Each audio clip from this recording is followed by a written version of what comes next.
Throughout its history, Notre Dame athletics has inspired men and women onward to victory in the game of life, often despite tremendous odds against them.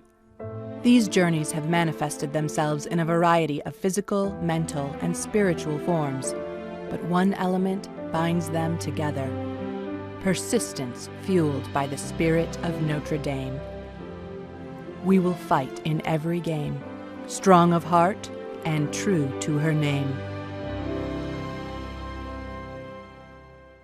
Because I made the decision to come to a place like Notre Dame, a school that I probably would not have been accepted to without my sport.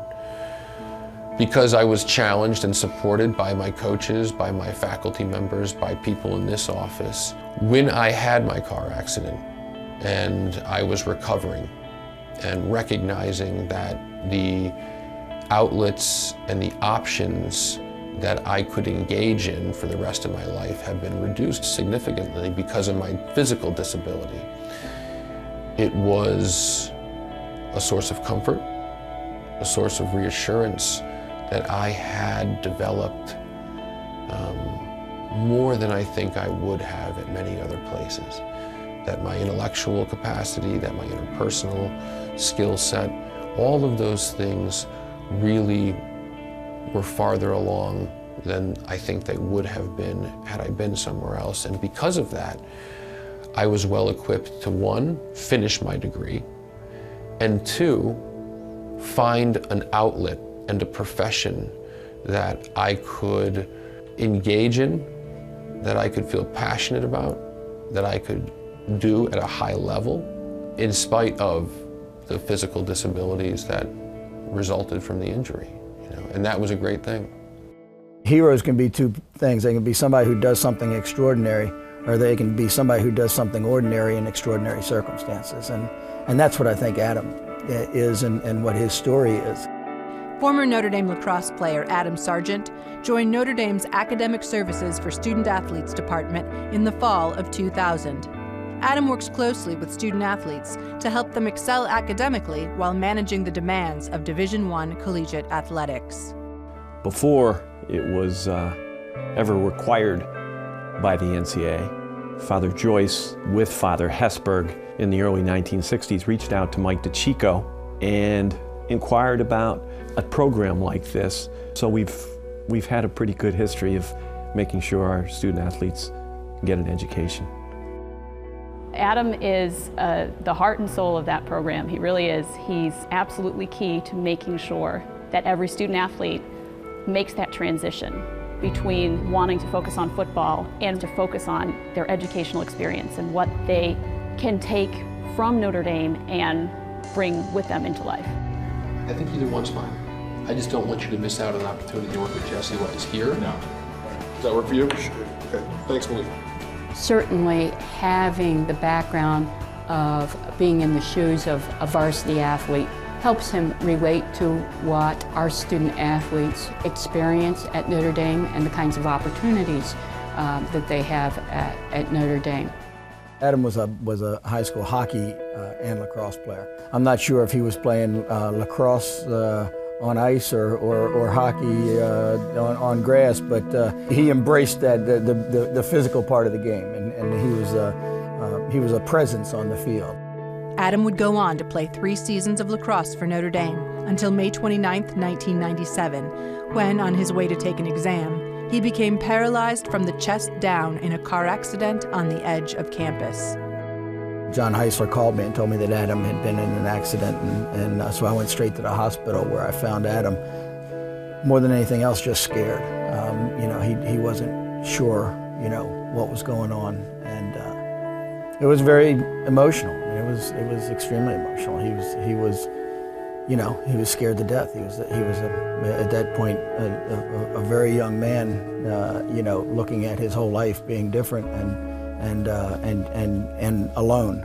To me, the most remarkable thing about it is how quickly Adam adapted to the new reality of what his life was going to be. I know that there were many hard, private moments for him, but you really didn't see much of that from him. He quickly realized that you know, the arc of his life was going to be a little bit different. But what he didn't do is you know, waste a lot of time, you know, worrying about it or not kind of accepting, you know, what it was.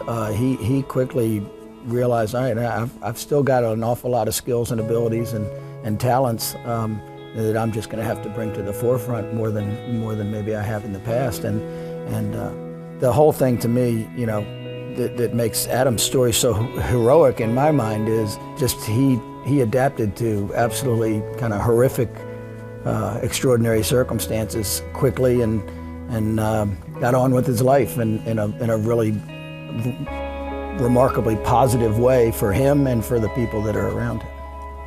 When Notre Dame's Strong of Heart continues, Adam transitions from student athlete to academic mentor. Adam mentors members of the football team to maximize their academic potential.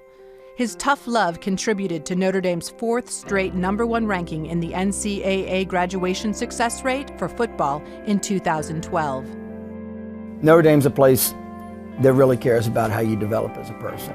The values of Notre Dame are something that in any circumstance in your life, they're going to help you. And so I think you find these stories kind of over and over again at a place like this because you find that those values are not things that let you down. You know, that those are the things that you know, lives can be built on. I think the accident and the realization after the accident of how fragile life can be and how much adversity can affect people certainly has been a fundamental part in motivating me when I work with my students, to push them and to challenge them, to really get the most out of this education, to prepare them for whatever potential adversity might come down the pike. So if I find you a slot tomorrow, 2 or 3 o'clock, you take advantage of it. I'll have some. You know, when you meet Adam, it's very real. Everything is, look, this is the way it is, and there's no fluff to it. You can't, you know, pull a fast one on Adam, if you will. You know, he knows, he's been through it. He knows that if you're kind of slacking, if you will. You know, he knows if you're, yeah, I was kind of studying, but I didn't, and you know what I mean? He'll call that out like almost immediately because he knows that, look, I've been through that. I've seen that before. I think the biggest thing that he helped me with was probably the structure, getting structure in my life. I mean, as a youth, you could get away with, you know, maybe putting, you know, 50% effort in, 60% effort in, and getting by, you know. But he kind of opened my eyes that, you know, you're at Notre Dame, you know, you're given much, but also much is going to be expected from you.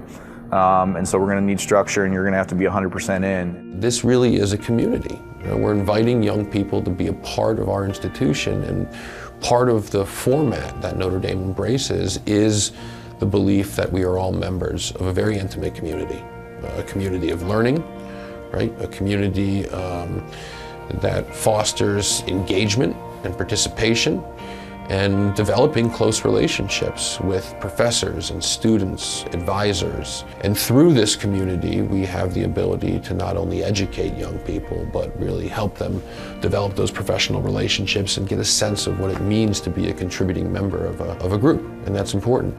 Day in and day out, you're writing the legacy of who you're going to be, you know, and if you take shortcuts, don't do things the right way, in the end it will catch up to you. And maybe that's how I was doing it prior to Notre Dame, you know, wasn't always, you know, putting my best foot forward, and, you know, in the end it probably caught up to me those first couple weeks while I was there. So he really just kind of opened my eyes to how you should do things, doing things the right way, and he did that by putting structure into my life.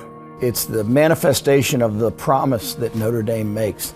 And that promise is, we're not going to compromise academics, but that doesn't mean that you can't compete at the highest level athletically. And that's a difficult thing to do for kids. It absolutely can be done, but it takes work, and it takes a learning process for the kids to figure out how to do it, and to do it effectively, and to do it in a way where they can compete on both sides of the street at the level that they want to compete at. Adam's still the same guy that I had when I was a student here. His honesty, the way he deals with people, his personality, his knowledge. You know, there's a lot of qualities that Adam has that are qualities that I find to be pretty impressive. and extremely important. You know, his loyalty. You know, I wouldn't be back here at Notre Dame in this position if it wasn't for Adam Sargent. Every time I'm with Adam, I'm struck by in his character that to me I marvel at. You know, it's just, he's such a positive, interesting, wonderful, you know, person, and you know, to overcome, you know, what he has, and still to have what, you know, has to be, you know, daily struggles in that, and to remain that way on such a consistent basis, I find unbelievable. We certainly wouldn't be as strong an office without Adam. Adam has and continues to impact lives every day. It's people like Adam Sargent, you know, the people who aren't in the spotlight. You know, there's something to be said for, you know, for all the athletes and the great coaches and the athletes who maybe get the national stage. But the people who might not get the press, you know, being an alum, that's what makes that place special. And when I go back, you know, you always want to run into those people because they're top-notch individuals, and just being able to be around them for 4 years, whether you notice at the time or not, it's going to make you a better person in the end.